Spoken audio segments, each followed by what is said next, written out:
આજે આપણે મેથીની ભાજી બનાવશું. તો એના માટે તેલ ગરમ મૂકી દીધું છે, રાઈ નાખી દીધી છે.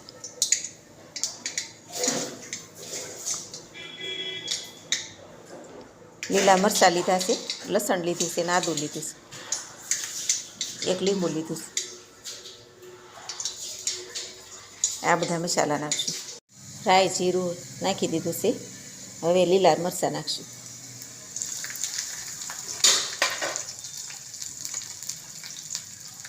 હિંગ નાખશું. મેથી નાખશું.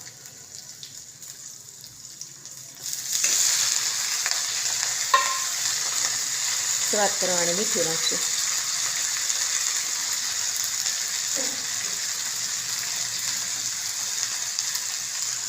એક ચમચી ખાંડ નાખશું.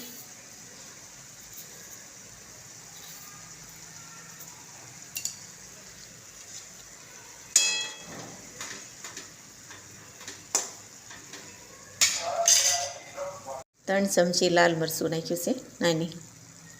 મહાલક્ષ્મી ગરમ મસાલો અડધી ચમચી. હવે લીંબુ નાખશું. 1 મિનિટ સડવા દઈશું, પછી ગેસ બંધ કરશું. રેડી છે આપણી ભાજી, બની ગઈ છે. ગેસ બંધ કરશું. હવે રેડી છે આપણી ડીશ, સર્વ કરી વાળી છે મેથીની ભાજી.